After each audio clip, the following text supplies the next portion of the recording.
Okay, so here's my new Guarneri violin. It's brand new. And I had my daughter Maya.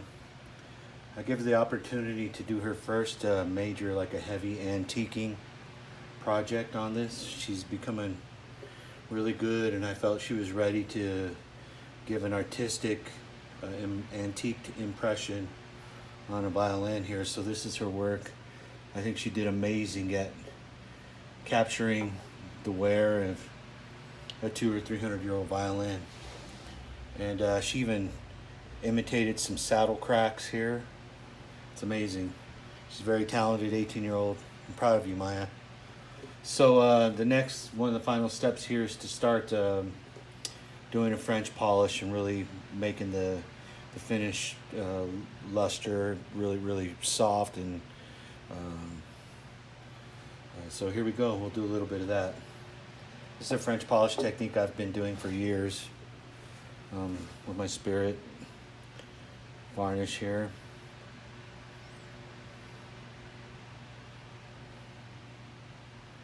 Here's my pad.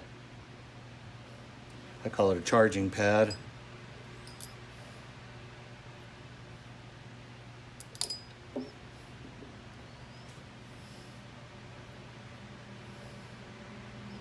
And a little bit of fine extra virgin Italian olive oil.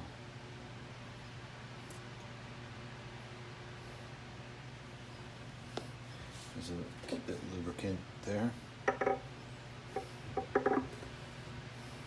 It'll take several coats of this. It doesn't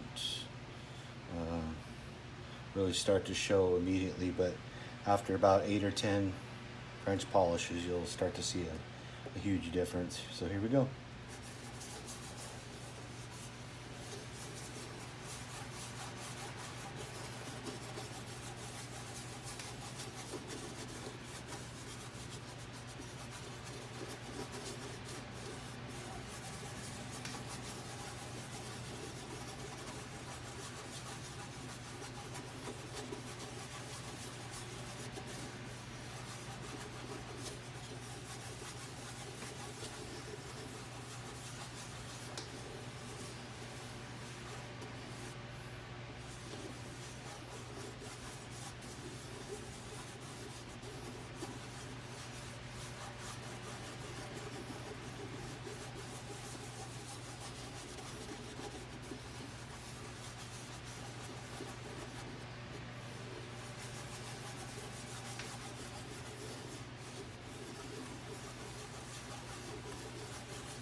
So it's a slow process.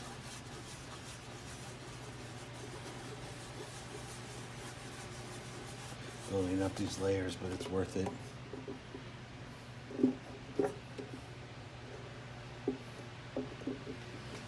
Let's recharge this.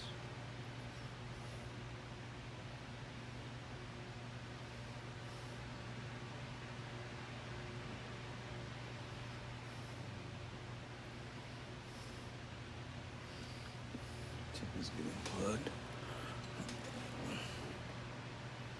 Just open that up a little. There we go.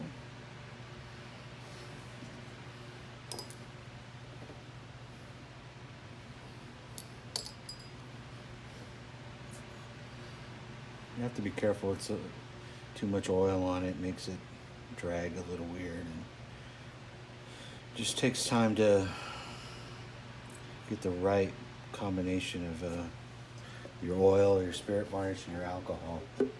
What I'm using is Everclear alcohol. It's always the best for the Spirit varnish.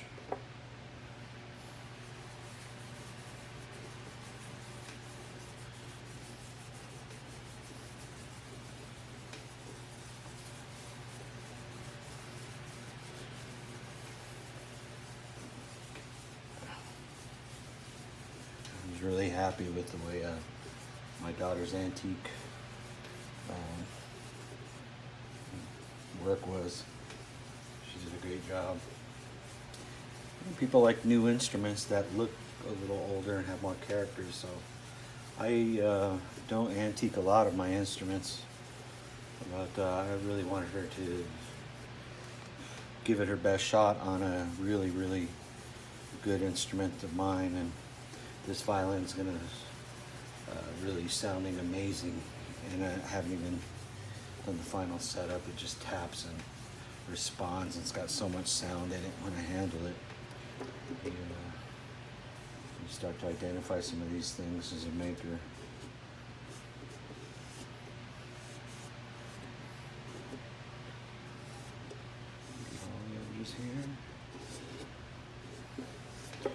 Yeah, to have the foresight to even, fake a saddle crack was pretty cool. I was pretty impressed with that. She noticed that on one of the violins that she was using as some inspiration for an antique finish. So kudos to Maya. Maya Trujillo, she's a great varnish tech. She already is. And Eric Trujillo, I'm dad, just making violins and trying to do something with my life here. So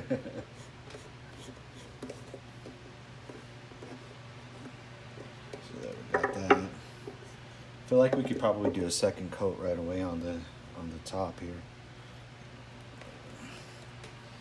So we're going to do a second coat on the top. Oop.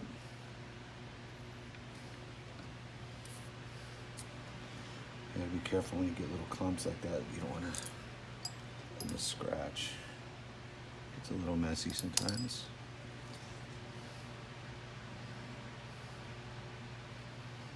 Well.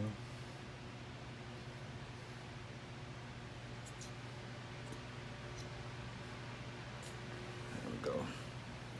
So sometimes it's okay to kind of dab the oil and spread it a little before you do your next layer.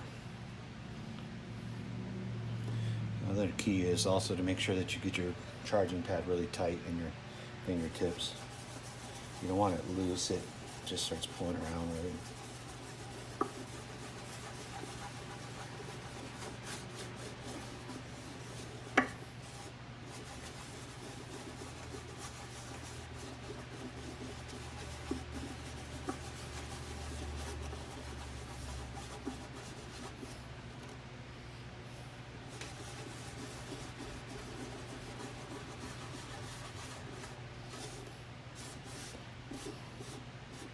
I lifted the grain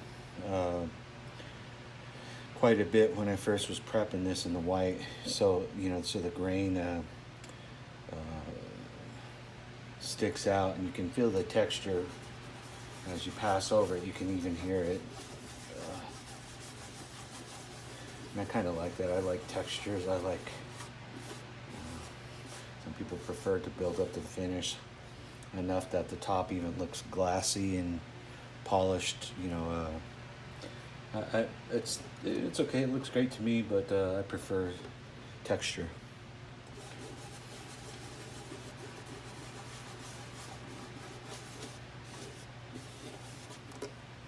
There we go.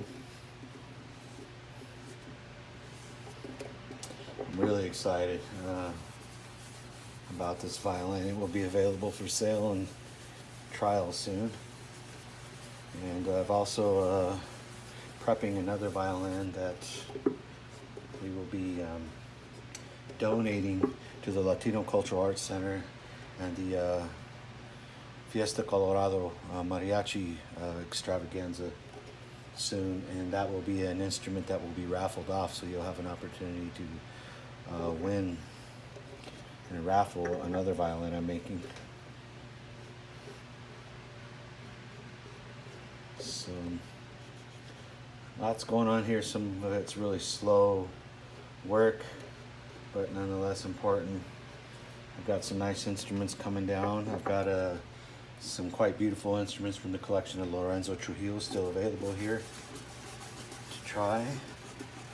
So that's getting sticky. So yeah, there you go. Anyway, just a few minutes of French polishing with Big Brown here. You guys have a good day.